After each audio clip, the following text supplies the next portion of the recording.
Well, I've always been a seeker of various different spiritual paths, so it was only a matter of time before I was to try Scientology out for myself.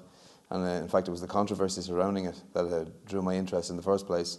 So I went into them asking to deliver to me whatever they had. So I walked in off the street, asked for the stress test, did that. Straight away I asked for the personality test. Following that, I bought the Dianetics book. And once that happened, I asked to be signed up onto course as soon as possible. So it was like a dream come true, really, for Dublin Mission, because they didn't have to drag me in off the street, like, which is what they usually do. I regged them for a change. I just read that it was controversial, and that was the buzzword for me. Once I heard controversial, I says, oh, I'll have to try it. If I knew the science fiction and space opera stories that went alongside, there's no way I would have walked through the door. But that information isn't privy to anybody at the lower levels, which I was at. 200 questions, there's a yes, no, and a maybe. And no matter how well you answer the questions, they have a graph to show the results, and you will be dipping in the graph somewhere in some point of your life. So they won't let you out the door and say, oh, you're the perfect person, you're the perfect human being, you don't need to do a course. They will find a flaw in your life. They want definite answers, they want yes and no answers. Maybe the maybe answers will indicate to them that you're not so sure, not so positive in your own skin. So that's when they start recommending courses to you. They basically find any of your out points in life. Say you can't hold down a job, or you can't stop, say, cheating on your wife, that kind of thing, and it's supposed to kick you into line, judging by the name of the course, the personal values and integrity. So according to the graph that was a result of my personality test, that was the first course they recommended to me. Because some of the questions in the course indicate that you mightn't be a person of optimum integrity, such as if you saw a label advertising, this is in the personality test now, if you saw a label advertising a product for a lesser amount than it was actually worth, would you go and tell the shop assistant? And I said, absolutely not, I wouldn't tell him, I'd try and get it cheaper, you know. So that indicated that my integrity level was down, so that's why I was put on that course. It consisted of various TRs. The first one, you had to sit still, and if any itch or flinching turned on, flickering of the eye, you had to sit that out until the manifestation would turn off. There was another TR, a training routine they're called, another TR involved in that course where you had to sit staring at somebody for as long as it took for you not to have a reaction such as smiling or blinking excessively. And often these routines would turn on a reaction. I actually vomited twice during it, and I had a mild hallucination. So I really think some of the things they're dabbling in are quite dangerous to the mind. Absolutely. When you first get in, they're so reasonable, and that's why you question, oh, what is everybody on about Scientology being expensive? Like the first course I paid about €40, and the next one maybe 60, next one maybe 100, and then they want to sign you up for more expensive services such as auditing, which is counselling in layman's terms. Auditing, which can cost €1,000 per 12.5 hours. So they recommended I needed 3 sets of that, so that was £3,000 worth of auditing. So it became a little bit more expensive along the way. Before you knew it, they were encouraging you to buy lectures by L. Ron Hubbard, and this would dramatically improve your life. And no, there's no way anyone would have time to listen to these lectures with the amount of time they expected you to spend in the mission doing courses. So you go home, the last thing you want to do is put on a CD and listen to L. Ron Hubbard. And these lectures would cost, say, they sold them in packages of 18 lectures that would cost €1,600. So everybody had these piles of lectures in their houses or apartments, it's still in the cling wrap, and they never listened to them. But not the courses, but to buy products such as the lectures I mentioned, and for auditing you would be pushed towards that.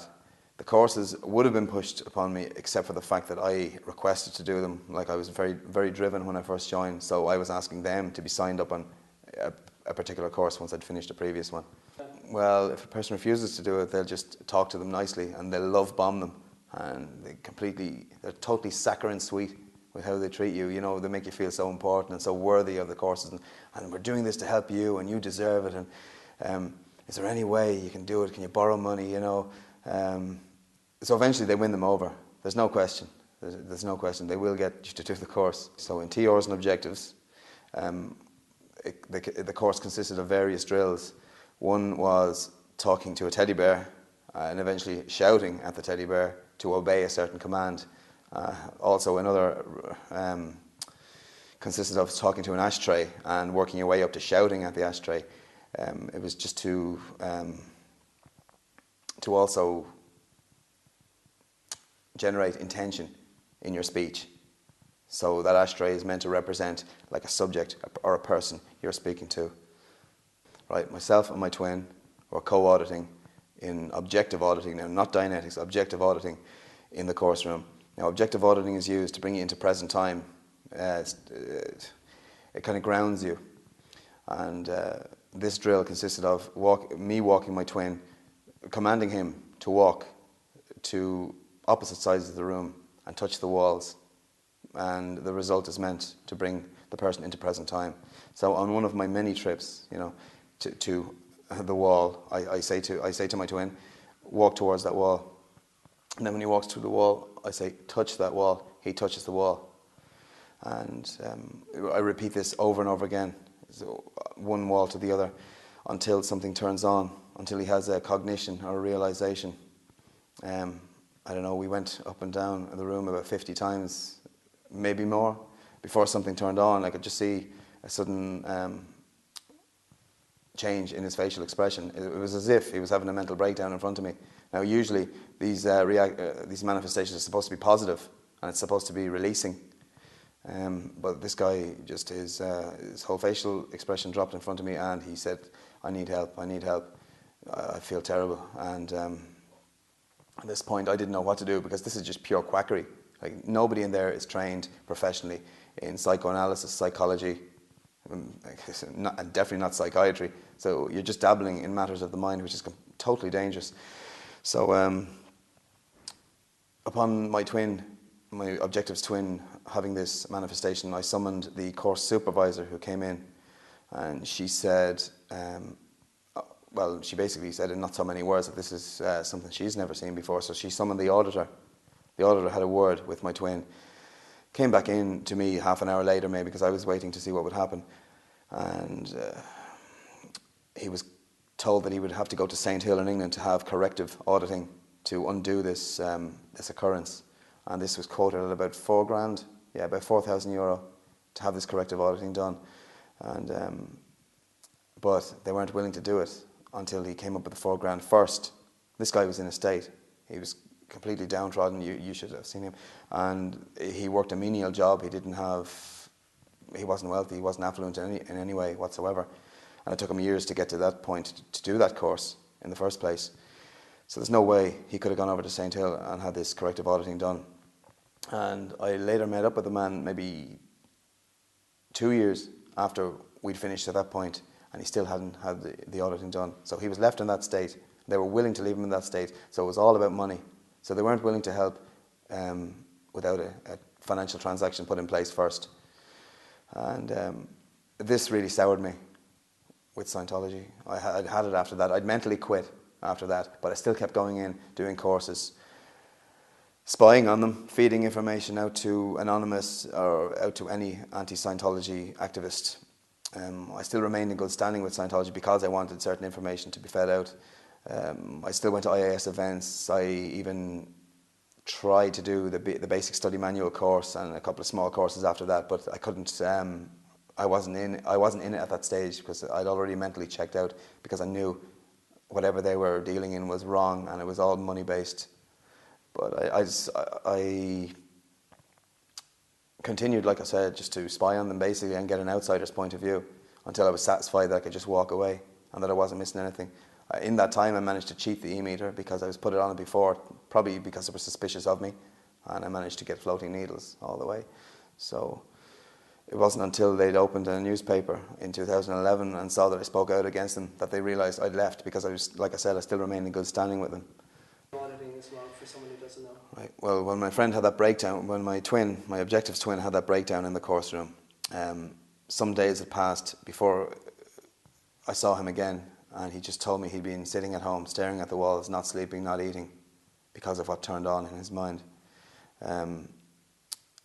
Then, like I say, I was left without a twin, so I stopped that course. Even I was left suspended, but I had no manifestations. So I was in a safe place. I was in a safer place than he was.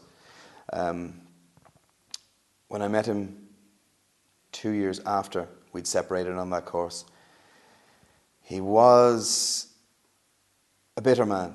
He was still loyal to Scientology, still loyal to L. Ron Hubbard, but I think he became disenchanted with the staff at the mission because of what happened. But I knew for a fact he was going to IAS events, International Association of Scientologists events, and other such fundraising events. But I know he did not have the corrective auditing done. Auditing sessions. Okay. The e-meter works as a crude lie detector. It consists of 2 electrodes, which the person holds, one in each hand. They resemble cans, like empty food cans, basically. And it's hooked up to a dial with a needle. In an auditing session, it is used to indicate that the person has blown charge, that they now feel good about a subject that used to cause them pain. In the auditing session, the counsellor or the auditor can tell if the pre-clear, the person receiving the counselling or auditing, is withholding information from them and has not cleared a memory or, say, a bad experience from their mind. So in this way, they can extract certain transgressions you may have committed in your life from you, and they write this down, and they may use it against you if you ever go against them. They'll use it in their fair game policy. Well, I was never staff, but we crossed paths in the mission, as I did with all the Ryan brothers, and I got on very well with them while I was in there.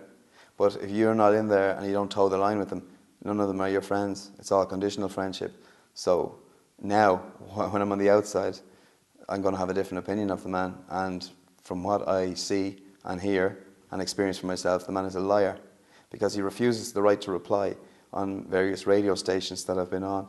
He's refused the right to reply on TV shows that my associates have been on, because they know that they don't have a leg to stand on and that what they're peddling is pure lies. Sorry. Well, my opinion of Ger Ryan is that he's a liar. I got on with the man when I was inside Scientology, as I did with all of his brothers. But now that I'm on the outside, I can see Scientology from a different point of view, from a real world point of view. And having experience inside Scientology, I know that what he tells the media is not true. Pure lies. My opinion on Anonymous, well, some of them are a great bunch of guys. And I don't consider myself a member of Anonymous, because I use my own name and I will show my face. But they've really helped us, and I suppose it was their work and their efforts that made me ask questions.